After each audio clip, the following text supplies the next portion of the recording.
नमस्कार, मैं हूं आकर्षण उपल और इस समय आप ये सीधी और बड़ी खबर देख रहे हैं IBN 24 पर। ये जो चेहरा आप अपनी स्क्रीन के ऊपर देख रहे हैं, ये चेहरा है पत्रकार, देसी पत्रकार करमू का। वही करमू जो आपको मजेदार खबरें सुनाता है। इसे पुलिस ने गिरफ्तार कर लिया है, 14 दिन की न्यायिक हिरासत में भेजा गया है, क्योंकि इसका कसूर इतना था कि इसने मनीषा, जो कि भिवानी की बेटी थी, 19 साल की टीचर थी, उसकी मर्डर मिस्ट्री को अपने अंदाज में वहां पर कवर किया। इसके ऊपर कई धाराओं में FIR दर्ज की गई है। ये छोटी बात है, लेकिन बड़ी बात यह है कि इसके ऊपर एक ऐसी धारा लगा दी गई है जिसमें आतंकवाद का नाम आता है। वो धारा भी मैं आपको पढ़कर बताऊंगा, लेकिन मेरा आपसे सबसे पहला सवाल यह है कि क्या कोई पत्रकार, क्या कोई देसी पत्रकार, क्या कोई यूट्यूबर, क्या कोई फेसबुकिया आतंकवाद जैसी घटना में शामिल हो सकता है? यह सवाल इसलिए है क्योंकि हरियाणा पुलिस लगातार यूट्यूब, सोशल मीडिया पर काम करने वाले पत्रकारों के खिलाफ कहीं ना कहीं कोई ना कोई मौका देकर FIR दर्ज कर देती है। धाराएं उनकी मर्जी की होती है, मुकदमे उनकी मर्जी के होते हैं, और जब वो चाहते हैं उससे पहले किसी को बेल नहीं मिल पाती, इस तरह के मुकदमे दर्ज किए जाते हैं। आप सबके सामने सबसे बड़ा उदाहरण मैं हूं, जिसके खिलाफ कई मामले अलग अलग हरियाणा के थानों के अंदर दर्ज है। एक मामला ऐसा है जिसमें 13 धाराएं लगाई गई हैं। एक मामला ऐसा है जिसमें पॉक्सो एक्ट के साथ साथ 11 धाराएं लगाई गई हैं। और अब देसी पत्रकार करमू के खिलाफ जिन धाराओं में FIR दर्ज हुई है वो भी मैं आपको बताऊंगा। जो लोग इस समय हमारे साथ जुड़ रहे हैं, एक बार देख लीजिए। ये है करमवीर, जिसको करमू भी कहते हैं, संसार क्रांति के नाम से इसका चैनल है। और पुलिस ने, भिवानी पुलिस ने इसके खिलाफ एक मुकदमा दर्ज किया है, जिसमें एक धारा को FIR के बाद जोड़ा गया है और उस धारा में आतंकवाद का नाम आता है। यानी आप सोचकर देखिए कि लोगों को चुप करवाने के लिए वो आपकी बात ना बोल पाए, इसलिए उनके ऊपर इस तरह की FIR दर्ज की जा रही है, ताकि शिकंजे में एक शख्स हो। हालांकि बताया जा रहा है कि कुछ और लोगों की गिरफ्तारियां भी भिवानी पुलिस जल्दी कर सकती है। कुछ और लोगों को भी टारगेट पर रखा गया है, जिनके नाम आए हैं कि उन्होंने भड़काऊ भाषण दिए, उन्होंने भड़काऊ पोस्ट डाली, भड़काऊ वीडियो डाली, जिस वजह से मनीषा की मर्डर मिस्ट्री में जो लोग इकट्ठे हुए वहां पर उनके बीच में माहौल खराब करने की तैयारी की गई। मैं इस बात से इनकार नहीं करता, कई बार कोई भी, चाहे यूट्यूबर हो, चाहे सोशल मीडिया का पत्रकार हो, जब वो मौके पर खबर करने के लिए जाता है तो वो भावनाओं में बह जाता है, लेकिन उसका मकसद कदापि ये नहीं होता कि वो वहां पर कोई आतंकी घटना को अंजाम दे। उसका मकसद सिर्फ इतना ही होता है कि वो उस परिवार को न्याय दिलवाए, और शायद यही करमू ने किया भी था। ये करमू की तस्वीर है। मेरी आप सभी लोगों से अपील, जो भी लोग इस वीडियो को देख रहे हैं, इसे साथ के साथ जरूर शेयर करें। आपके शेयर करने से ये खबर सब तक पहुंचेगी, पता लग पाएगा कि आखिर किन धाराओं में पुलिस ने FIR दर्ज की, कौन FIR दर्ज करवाने वाला है और किन धाराओं में ये FIR दर्ज की गई है।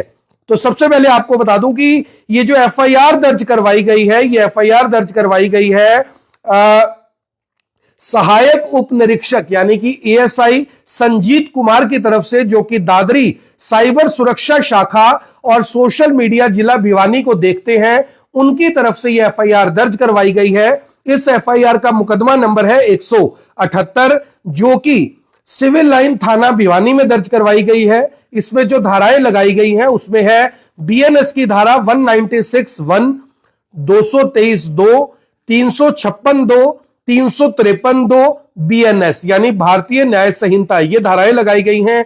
इसके अतिरिक्त IT एक्ट की धारा 67A और 72, ये धाराएं लगाकर FIR दर्ज की गई थी। इन सभी धाराओं में आमतौर पर जमानत मिल जाती है और यही दिखाकर FIR दर्ज की गई। लेकिन अब इसके अंदर एक नई धारा जोड़ दी गई है, जो कि है IT act 66F, 66F IT act 2000, ये धारा जोड़ दी गई है।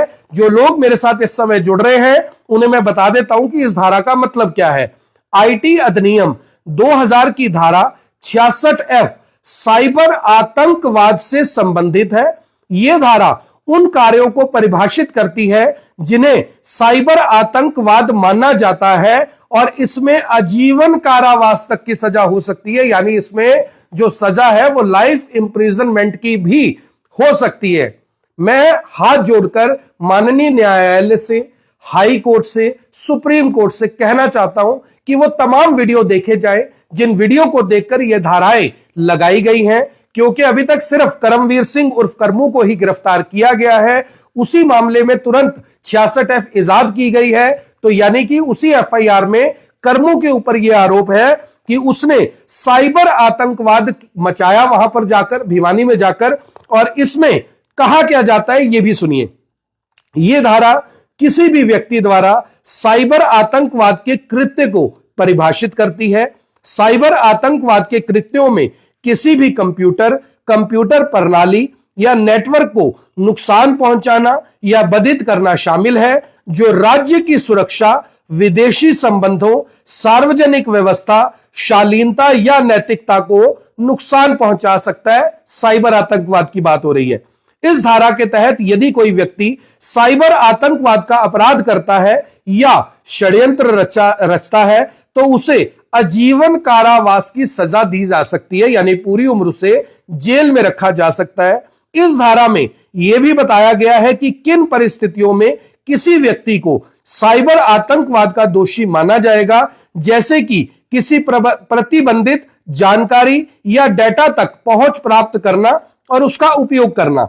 उदाहरण भी दिया गया है। यदि कोई व्यक्ति, ध्यान से सुनिएगा, यदि कोई व्यक्ति किसी सरकारी वेबसाइट को हैक कर उसमें दुर्भावनापूर्ण सॉफ्टवेयर डालता है जिससे वेबसाइट बाधित हो जाती है और डेटा चोरी हो जाता है, तो यह धारा 66F के तहत साइबर आतंकवाद का अपराध माना जाएगा, जैसा कि एक कानूनी वेबसाइट में बताया गया है। अब आप सोचकर देखिए कि एक शख्स जो YouTube के जरिए, सोशल मीडिया के जरिए अपने परिवार को पालता है, कई लोगों को नौकरियां दे रखी हैं, आप तक हर जानकारी पहुंचाता है, उस व्यक्ति के खिलाफ एक FIR दर्ज कर दी। चलिए आपने कर दी कि आप वहां गए, आपने माहौल खराब करने की कोशिश की, आपने लोगों को भड़काया, यहां तक समझ आता है। लेकिन भड़काया क्या भड़काया? क्या वहां पर कोई दंगे हुए? क्या दंगों जैसी कोई स्थिति बनी? किसी ने वहां पर यह बात बोली कि मैंने करमू का यह भाषण सुना था, मैं तो भाई दंगे यहां पर करके ही रहूंगा।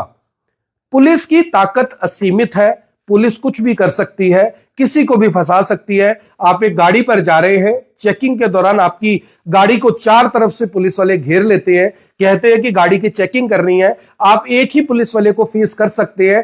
तीनों पुलिस वालों में से जो बाकी 3 पुलिस वाले हैं उनमें से कोई भी आपकी गाड़ी में कुछ भी रख दे, जैसे कि RDX रख दे, जैसे कि अफीम रख दे, नशा रख दे, प्रतिबंधित कोई हथियार रख दे और कह दे कि आपकी गाड़ी से तो यह बरामद हुआ है, आप कैसे बताएंगे कि यह आपका नहीं है?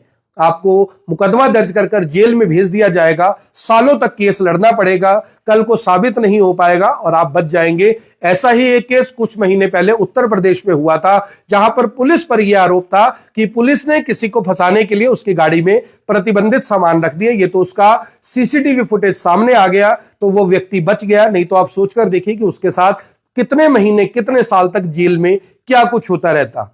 मेरी आप सभी लोगों से अपील, जो भी लोग इस वीडियो को देख रहे हैं इसे साथ के साथ जरूर शेयर करें। आप देख रहे हैं IBN 24, मैं हूं आकर्षण उपल, आप सभी के साथ लाइव। धन्यवाद।